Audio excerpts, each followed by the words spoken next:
आपकी सुरक्षा आपके हाथ, 2 गज दूरी, मास्क है जरूरी।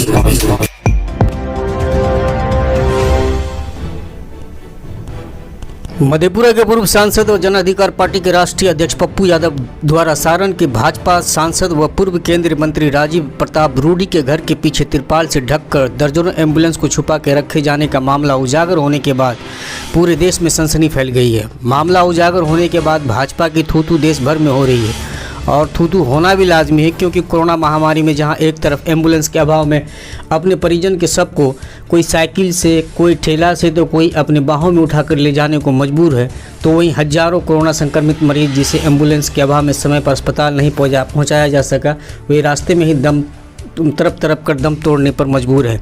ऐसे में वह पार्टी जिसकी न सिर्फ बिहार बल्कि केंद्र में भी उसकी सरकार हो, उसी पार्टी के सांसद और पूर्व केंद्रीय मंत्री के घर दर्जनों की संख्या में एम्बुलेंस को छुपा कर रखा जाना निश्चित तौर पर न सिर्फ शर्मनाक है बल्कि यह कानूनन जुर्म भी है। इस प्रकरण में गहराई विवाद के बाद एक ऑडियो वायरल हो रहा है जिसमें मधेपुरा के पूर्व सांसद पप्पू यादव को बेहद ही गंदी गाली देते हुए धमकी भरे लहजे में कहा गया है कि इस बार पप्पू यादव ने रॉन्ग नंबर डायल कर दिया है, उसे पीटेंगे। इसके अलावा और भी कई अमर्यादित शब्दों का इस्तेमाल किया गया है। साथ ही पप्पू यादव की पत्नी रंजीत रंजन और सिवान के पूर्व सांसद मरहूम शहाबुद्दीन पर भी तंज कसा गया है। यह कहना शायद गलत नहीं होगा कि एक सड़क छाप गुंडा जिस भाषा का इस्तेमाल करता है उसी भाषा का इस्तेमाल भाजपा सांसद के लोग कर रहे हैं। सुनो ना, नहीं पप्पू यादव के खास बड़ा ये बात हम जन नहीं कि तो पप्पू यादव के खास बड़ा जी, पप्पू यादव रॉन्ग डायल कर दिए। अभी तक उनको हम लोग बहुत मानते थे। नहीं तो उसमें रॉन्ग डायल वाला क्या बात है, बताइए ना। तो सुनो ना, बताओ तो नहीं, रॉन्ग डायल के बात नहीं रहता क्या बात। जगह ना मिलल उनका रूडी जी छपरा के मधेपुरा में गाड़ लिया होता, मधेपुरा में कौन को चलता है एम्बुलेंस मरद में यारू दोनों रहे सांसद, कौन को खिल रहा क्षेत्र में वो देवे लगी लंबा घूमता है। तो चोर तिहाड़ जेल में बंद रहे, साला सजायाफ्ता आदमी, उसको चल नहीं हो रहा था, क्या बात करेगा वो। बबलू भैया, हाँ बोलिए। सुनिए ना, गाली बात मत कीजिए ना। और क्या, अरे गाली देंगे, खूब गाली देंगे उसको। हम नहीं सुनेंगे, आप दीजिए, कहीं देना है तो हमको मत, हमको मत दीजिए, मेरे सामने मत दीजिए। हाँ ना, सुना ठीक, एक बात जान लो। हाँ बोलिए ना भैया। जितना पिटाए वाला काम के लिए है, कोई घर में घुस उनका औकात बा, जानकारी दे के ना, चैलेंज उसमें है ना। हाँ चैलेंज है तो कह के है ना, चोरी चुप के क्या आता है ना तो अगर उसको नेतागिरी करना है तो कह के है ना, खुला चैलेंज है। चल मान मधेपुरा से जाता शहाबुद्दीन के यहाँ भेंट करे जी, सलाह सजा वो शहाबुद्दीन के यहाँ, जिससे क्या बात करते हैं, वो किससे भेंट करने जा रहा था। टॉपिक पे आइए ना भैया, काहे शहाबुद्दीन टॉपिक की बात कर रहे हैं ना बाबू, सुनो ना, तू कला जो खास पानी है ना, सबसे बड़ी बात नहीं, आप हमको फोन नहीं करते, आपको फोन नहीं करते। नहीं, सुनिए, आपको बताते हैं, आप जो बतिया रहे हैं भैया, तो ठीक है, आपका रिस्पेक्ट करता है लोग, इसलिए बोल दिए हैं, ठीक है। सबका विरोध होता है, आपका विरोध कम है। आइए ना, पुरानी पट्टी में सबका विरोध करता है, ठीक है। पुरानी पट्टी में 9% लोग आपका विरोध करते हैं। हमको बाबू कोई विरोध, सुनो ना, हमसे जिसको भेंट नहीं हुआ होगा, आप जान लीजिएगा। सुनिए, मेरा कोई राजनीति नहीं है, सुनिए एक बात जान लीजिएगा। सुनिए, बाहुबली है, हमको मतलब नहीं है भैया। देखिए, कहने का मतलब ये है कि क्या है, चोर चुहार है, जो भी है पप्पू, उससे मतलब नहीं है। मतलब है कि कोई जायज चीज पे बोले हैं तो आप लोग खराब लग रहा है। बहरहाल ऑडियो क्लिप मंजराम पे आने के बाद आज जन अधिकार पार्टी के राष्ट्रीय अध्यक्ष पप्पू यादव ने पूर्व केंद्रीय मंत्री राजीव प्रताप रूडी और उनके करीबी उनके दामाद पर जान से मारने की धमकी देने का आरोप लगाया है। इसको लेकर आज पप्पू यादव ने पटना में प्रेस कॉन्फ्रेंस किया है, जहां उन्होंने गाली गलौज भरे ऑडियो को भी सुनाया है। साथ ही पप्पू यादव ने तत्कालीन डीएम पंकज पाल के ट्रांसफर की जाँच की मांग भी मुख्यमंत्री से कर दी है और कहा है कि डीएम पंकज पाल ने रूडी का एम्बुलेंस यह कहते हुए जब्त किया था कि वे इसका इस्तेमाल निजी कार्य में करते थे। फिर रूडी ने मुख्यमंत्री राबड़ी देवी से मिलकर 1 सप्ताह में उनका ट्रांसफ़र करा दिया। पप्पू यादव ने पूछा कि जब डीएम ने उनका एम्बुलेंस जब्त किया तो फिर उन्हें ये एम्बुलेंस कैसे मिला, इन एम्बुलेंस ड्राइवरों को वेतन कौन दे रहा था, इसकी जांच होनी चाहिए। उन्होंने कहा कि रूडी जी के पटना आवास पर रहने वाले बबलू चौबे और उनके दामाद अभिमन्यु हमारे एक वर्कर मनीष विशाल को जान से मारने की धमकी दे रहे हैं। क्या रूडी जी का यह स्तर सही है और क्या जान से मारने से बिहार के मरीजों की जान बच जाएगी। उन्होंने कहा कि अगर उन्हें कुछ होता है तो इसकी जिम्मेदारी रूडी की होगी। उन्होंने रूडी के कौशल प्रशिक्षण केंद्र की ज़मीन का दस्तावेज़ दिखाते हुए कहा कि अभी तक उन्होंने भूस्वामी को पैसा तक नहीं दिए, आखिर क्यों। वहीं उन्होंने अमनौर थाना में अपने ऊपर हुए केस पर सवाल खड़े करते हुए कहा कि यह केस राजनीतिक से प्रेरित है, क्योंकि जब हम वहां गए तो वहां हमने शांतिपूर्ण तरीके से चीज़ों को उजागर किया। उस वक्त केस करने वाले लड़के भी वहां मौजूद नहीं थे। उन्होंने मुख्यमंत्री से मांग करते हुए कहा कि इस मामले की सच्चाई के लिए आईजी के नेतृत्व में जाँच हो और उन लड़कों का फ़ोन लोकेशन भी निकाला जाए, जिससे सब कुछ साफ हो जाएगा। अपने ऊपर हुए केस पर सवाल खड़े करते हुए कहा कि घटना के 24 घंटे के बाद केस दर्ज हुआ है, घटना के तुरंत बाद क्यों नहीं हुआ। उन्होंने कहा कि हम जब वहां गए तो स्थानीय पत्रकार भी मौके पर मौजूद थे।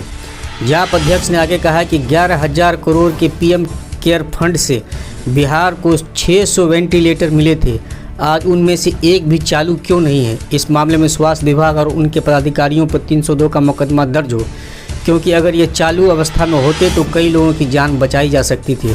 उन्होंने सरकार के अधिकारियों पर रेमडेसिविर बेचने का भी आरोप लगाया और कहा कि लगातार अधिकारी ये दवाई बेच रहे हैं और अभी भी एम्बुलेंस की माफियागिरी राज्य में जारी है। हम सरकार से मांग करते हैं कि 72 घंटे के अंदर वे सभी एम्बुलेंस को अपने कब्जे में लेकर उसका परिचालन जनहित में शुरू करें। मेरे साथ पत्रकार वहां थे।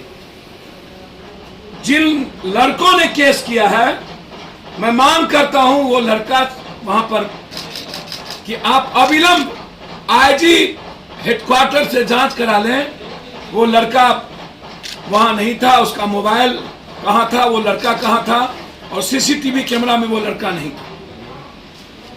यदि गाड़ी तोड़फोड़ हुई तो उसी दिन केस क्यों नहीं हुआ, 24 घंटे के बाद केस क्यों हुआ? क्योंकि रात में उनको तोड़ना था शीशा। यदि उसके हाथ में चोट लगे तो 24 घंटे के बाद उन्होंने बैंडेज क्यों चढ़ाया, जब वो वहां था ही नहीं उनको, और उससे केस करवाया गया।